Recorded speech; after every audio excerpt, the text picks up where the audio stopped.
How to reverse park in the last bay without breaking rules. If you're driving in your driving test and they ask you to park in the last bay, and if you have limitations to move further forward, you would have to opt for a 45-degree angle park. In fact, you would partially have to use the bay on the opposite side, but that's okay. They're trying to see how well you can reverse park without the luxury of counting lines and how well you can track your path accurately. As long as you can bring the car between the line and the curb, even if you have to cross the line, providing there's no car parked in the next bay on your right side, people often ask if there are problems if you do major corrections. No problems whatsoever. The assessor will ask you to do something more complicated to assess if you can think on your feet, adjust your path and your movement, and mark you accordingly. So you shouldn't worry about heavy corrections as long as you don't get close to any objects. I recommend emphasizing the movement, smooth transition between the points, and ensuring that you observe properly.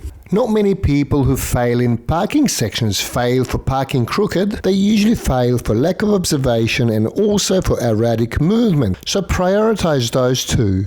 Be aware of the distance between your rear end and the curb when you're finishing the maneuver, because often people over-accelerate and fail as a result. When you start the maneuver, just ensure that you travel very slowly and make sure that you combine all the available viewing angles such as reverse camera, side mirrors, rear window, and of course your front windscreen.